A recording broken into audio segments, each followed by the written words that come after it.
We'll fix the broken immigration system that the Liberals have let run wildly out of control. I love immigration. We had the best system in the world, but we have to bring in people in numbers that we can absorb into our housing, our health care, and our job market. And so we will cap the numbers, and we will reject this wild century initiative idea of increasing our population to 100 million people. That's not the goal. Our goal should be to have a system of immigration that puts Canada first. Pierre Poilievre continues to talk about the Century Initiative. What is it, and why should you be concerned?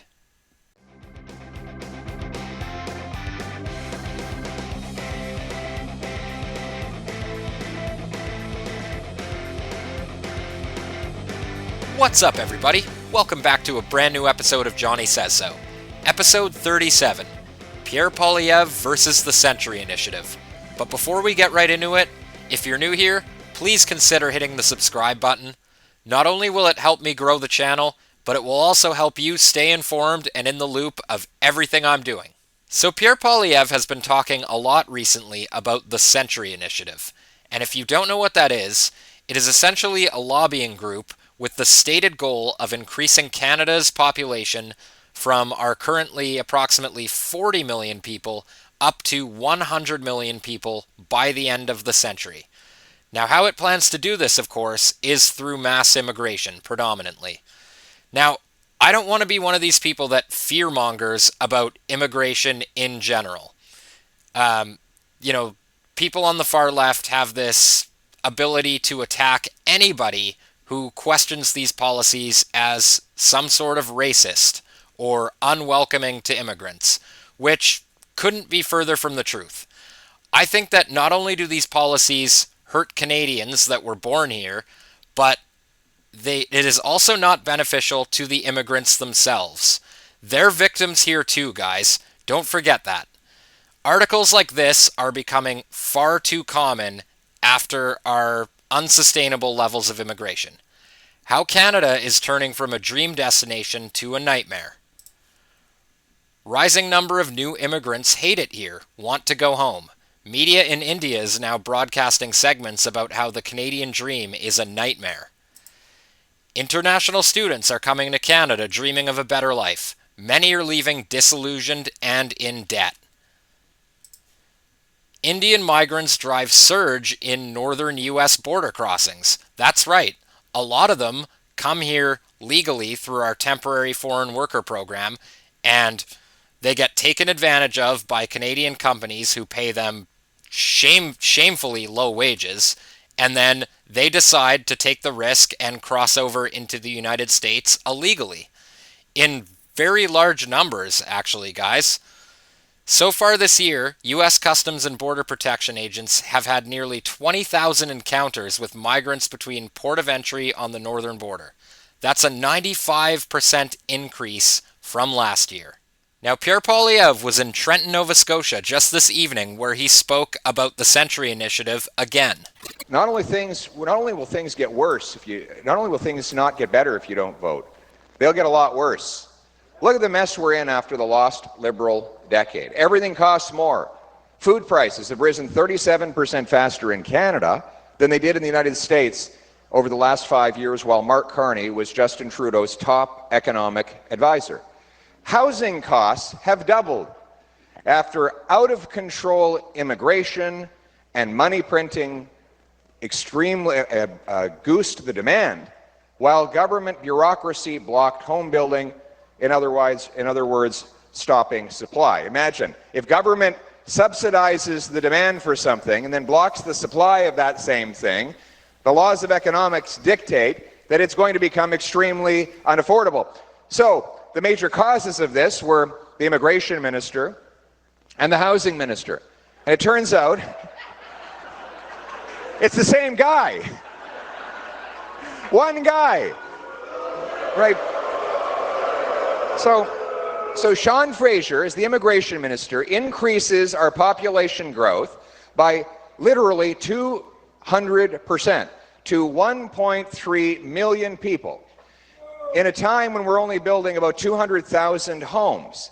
And then, as a punishment for that, failure, that catastrophic mistake, they then move him over to make him housing minister, where he gives us the single most unaffordable housing market in the history of the country and among all G7 nations. And, you know, we thought that maybe he had a little bit of shame. He was going to go into retirement. As you would think, after a catastrophic record of ruining both immigration and housing, he would want to disappear quietly into obscurity. But then Mark Carney said, the kind of guy who ruins housing and immigration is exactly the kind of guy I need back in my cabinet. And that's all you need to know about Mark Carney. Indeed, that's all you need to know about Mark Carney. But there's more. Speaking of the Century Initiative, Carney adds Century Initiative co-founder to U.S. Council.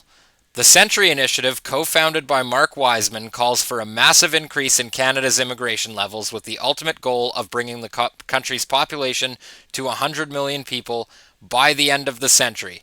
And this was on March 20th. So he still is very much in bed with these people that are shaping these policies that are hurting Canadians and immigrants. And even Mark Carney himself can't defend what the Liberal Party has done with immigration over the last 10 years. Here he is trying to distance himself from it. Carney on housing and immigration. We made mistakes and let in far too many people. We did not have the capacity, housing, or social services. Canadians did not get the education they deserved. Proceeds to ask us to vote for him and Sean Frasier anyways. Immigration policy made mistakes. We let in far too many people and all classes of immigration, from temporary workers to foreign students and beyond. And when I say too many, I mean relative to our capacity to receive these people. We didn't have enough housing, not enough social services. Those going to educational institutions weren't all getting the education they deserve, an education of the level that they deserve. Now, we've seen this time and time again from Justin Trudeau and his cabinet, and now Mark Carney. They seem to be campaigning against themselves pretty consistently, you know, in that their disastrous policies have come back to bite them in the ass, and now they attempt to distance themselves from it.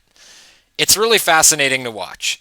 Now, Pierre Poilievre has been consistent on this issue the entire time, and here he is calling them out on it at last week's debate. This is about crises and leadership. And one crisis we have is in immigration. Because of this Liberal government's commitment to a radical policy called the Century Initiative, which seeks to bring our population up to 100 million people, they have allowed massive overcrowding in our communities. That has caused housing shortages, job shortages, Don't blame immigration and healthcare for the shortages. fault of your government. And if I could... There's Jagmeet Singh. Again, what I alluded to at the start of the video, it's like this, it's this thing that they do. Every time you bring up immigration, they have to come in and then they say, oh, don't blame immigrants. Nobody is blaming the immigrants themselves. They're blaming the terrible policy of allowing unfettered immigration. And if you don't understand the difference, I don't think I can help you. The fact that you did Sorry, not I didn't interrupt housing, you. I did not built interrupt 6 you, homes, sir. I did not interrupt you. And also, I want to point out that Jagmeet Singh just said this is the fault of your government. Well, he's referring to the Harper government. And you could criticize Stephen Harper for not building a lot of homes, but he also wasn't taking steps to drastically increase our population either. Don't blame I do not people. blame, Your if I could, failures. Let him finish.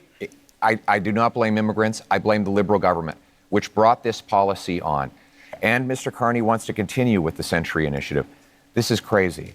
We have to get back to normal levels of immigration, get rid of the fraud in the temporary immigration system, and ensure that the people who come here can arrive in numbers that we can house, employ, and care for. That's how it always was, and that's how we're going to restore Thank it. you, Mr. Now, as much as Jagmeet Singh is trying to gaslight you and imply that any sort of criticism of mass immigration is somehow akin to criticism of immigrants themselves, which couldn't be further from the truth, again, Pierre Poilievre has been on record numerous times talking about his plans to make sure that immigrants who are already here that are unable to work in their chosen and trained for professions can. Check this out, guys.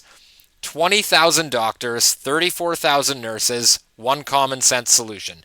Pierre Poilievre's Blue Seal program would test, certify, and let trained professionals already in Canada start working, cutting ER wait times, solving the doctor crisis, and getting care to those who need it.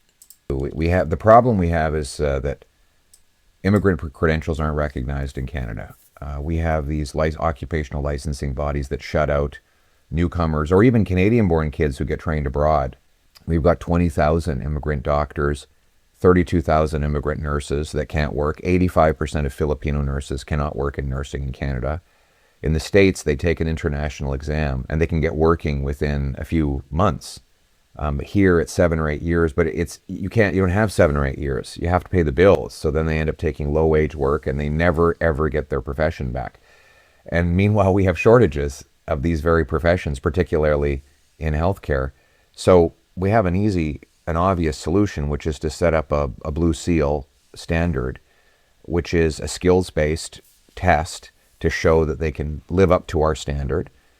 And then when they take the test, they can get a stamp. And I'm going to be pushing the provinces to recognize the Blue Seal so that it would be fully portable. Now that seems perfectly reasonable to me.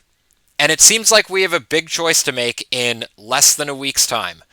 Do we want unfettered immigration that keeps people from practicing their chosen profession and makes them flee to the United States?